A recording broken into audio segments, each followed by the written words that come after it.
Yo, what's good, my YouTube fam? Today we back with another important video, and I think it's really good to discuss this.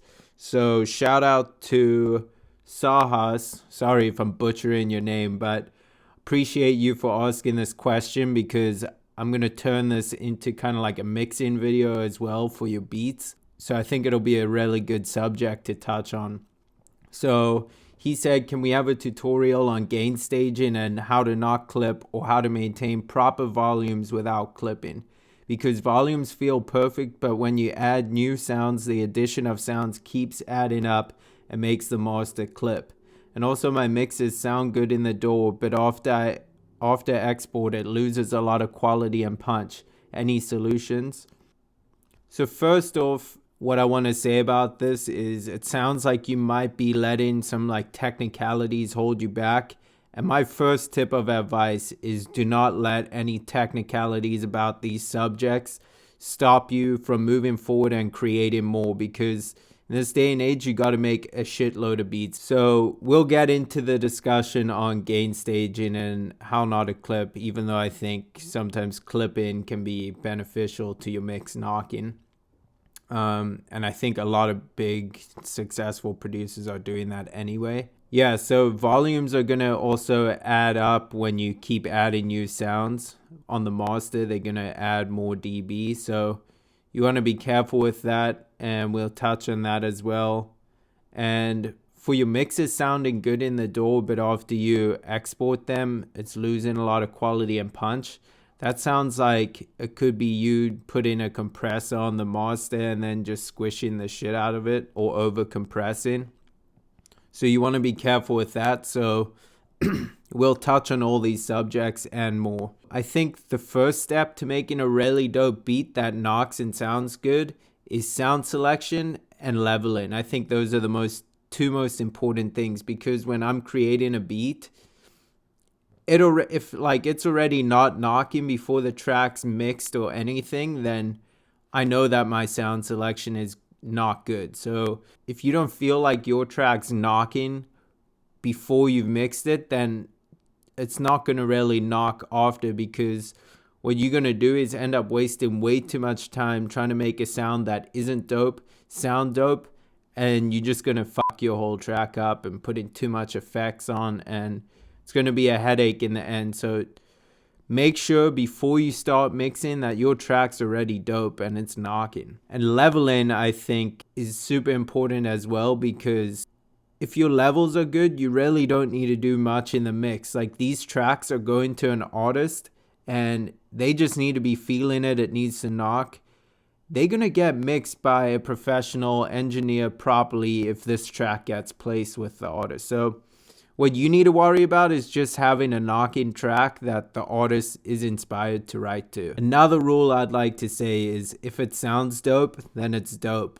Test it in different environments, Bluetooth speakers, headphones, your car, whatever. But don't get too caught up in the technicalities. Like, remember, you need to just be creating more and more beats and staying creative and moving forward. Like, you don't want to get stuck on a track for 2 days, you know? You need to be able to make a beat and move on, because that's really ultimately how you're going to get better and how your workflow will improve. Also, don't make this more complicated than it is. It's really simple.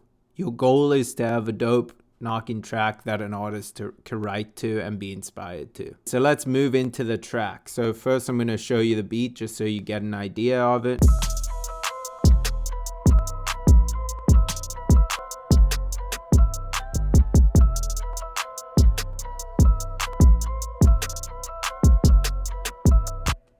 Let's start with what I would do to level out the track and get everything sounding good. So I'd start with the 808.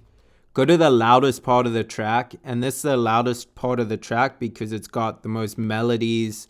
It's got the 808, the kick, all the drums in there. So we're going to start with the 808.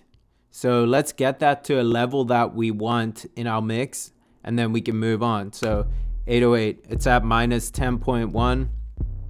So it's coming in on the master at like negative 13.6. Then either the next loudest sound or the loudest sound I want to be is the kick. So that's coming in. I put that at -10. And now my master is all the way up to -6.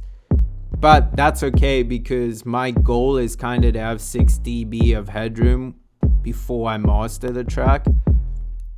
So, okay, the loudest parts are at -6. Then let's go hats.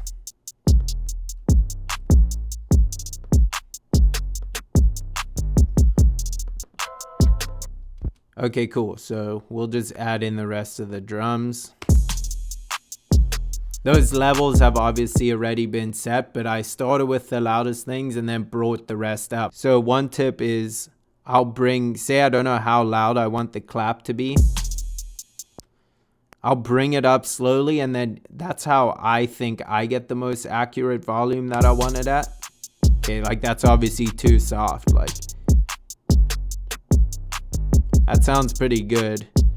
I had it at -9.6. I have headphones on too though, so it's harder to mix. But anyway, so now we have the kick like at the loudest level, the 808 second, and then the rest of the drums complementing that. So we have that, and then you just want to level out the rest of the sounds. Like, so this is the main bell. And then I got ambience.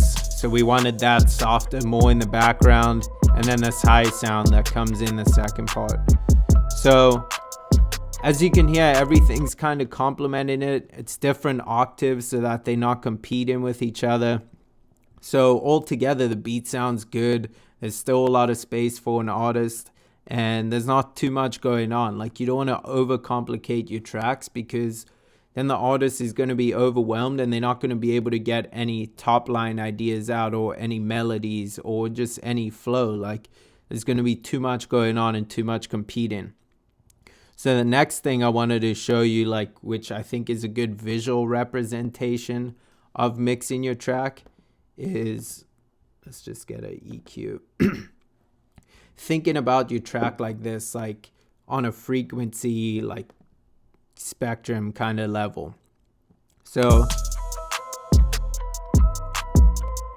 like generally your track's gonna kind of go downwards like that.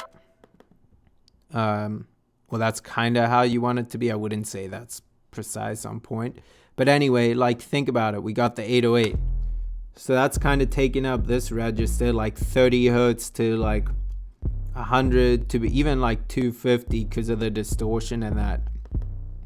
So we have that. Then like the kick and the percussions, kick's probably going to be somewhere here. Then the rest of the drums are going to take up, like, fill in some extra frequencies, and then a bit over here because they're like hi-hats. They're going to be in the highs. And so let's add those in. So you see like percussions are kind of up here, clap in this area.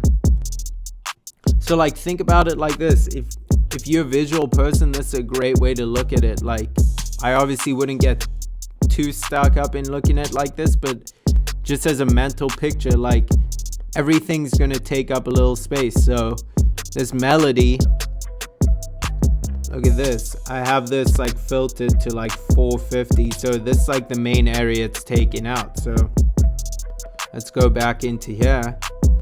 This is like the area for that lower melody. Then the higher melody is going to be an octave higher. And then the ambience, we're going to put a little reverb on and push to the back. So everything has a space and it's not competing. See how like there's no like bad distortion or anything, and that's because we chose a spot for everything. So I'm not gonna go and put this high melody in the same octave as this one because then they're gonna be competing with each other. So I think that's another key thing to keep in mind. Thinking about your track like this and like looking at it like, yo, I don't want to take up too much of the same frequencies. You want to leave space for things. So that comes to the next idea of EQ'ing. So once you already have dope sounds, it's knocking, you might be getting like a little bit of distortion or whatever. So like, let's go with this bell. Like, if I didn't EQ all the way down, I might get distortion when I add the 808 in. See how now those might be competing because I'm not cutting off the lower parts of it? That's going to cause problems in your mix. So with this going on, this bell's now not taking up any of those frequencies that the 808's in really. And so then you could just go add in stuff, and like say I wanted this second melody to be more in the back, I could chuck in reverb and just push it a little backwards, like so that everything's sitting well.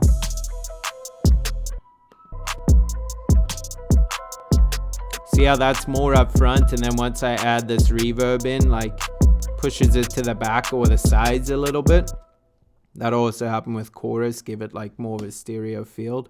So yeah, you just kind of want to like think about it logically and don't get too caught up in the technicalities. Like I think the main things you need again for a good mix is leveling, good sound selection from the start, EQing, some reverb, and a little bit of panning maybe, just so that everything's not right in the center.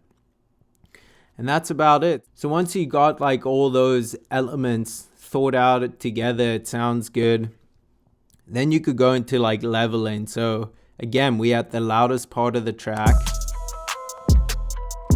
So let's go to the master. See, negative 5.7, negative 5.51, negative 5.5. Okay, so we have 5.5 dB left of headroom, which is great. Like there's a lot of space still. It's mixed well. You could hear everything clearly. So once those levels are good and everything, we don't have crazy distortion or anything. Now we can maybe go and add like a limiter, and you can use kind of any limiter on this. Like I know people would go and argue over this stuff for hours, but again, my whole point is don't get too technical with it.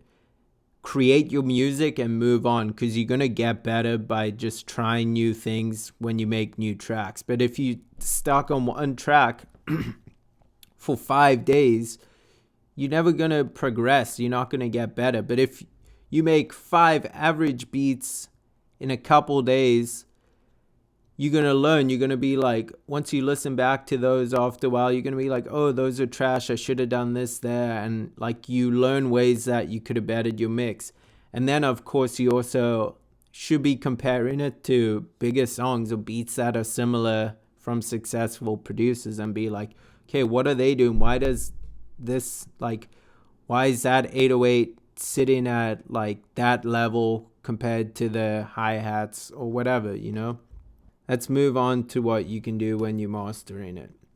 Like I said, you could chuck any limiter on. Don't get too caught up in this. You just need your track to sound good. That's the main goal. So what it sounds like you might have been doing, I don't know if this is for sure, this is just a guess of mine, is when before you exported, I'm sure you were like, okay, I need it to be louder. So you chucked a limiter on there, and you were kind of just smushing the track. So the quality, all the levels were getting fucked up, and the loud parts were getting closer to the softer parts and being smushed down. So you'll see once I start to add gain, eventually there's going to be gain reduction right here. So that's kind of showing how much dB of compression is happening.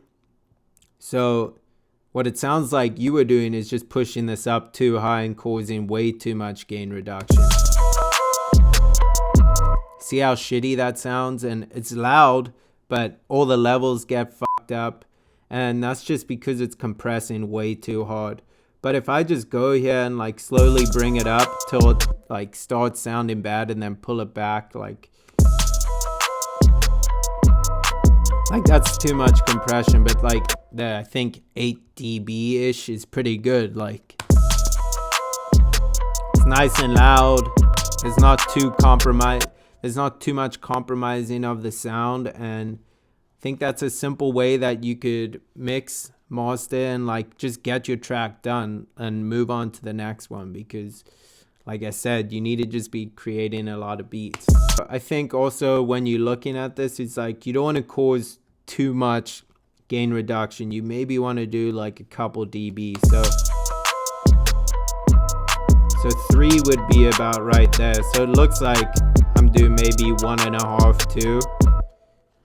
I wouldn't force it to do more than that. Yeah, so that's pretty much the video. Thanks for checking it out. Thank you for your support. Share, tell your friends about it if you think this content would be helpful. And let me know below in the comments if you have any questions, and I'll try to address them, or maybe even make a video out of your question if I think it's a subject that could be touched on in a video. Appreciate all of you. J Pats. Peace.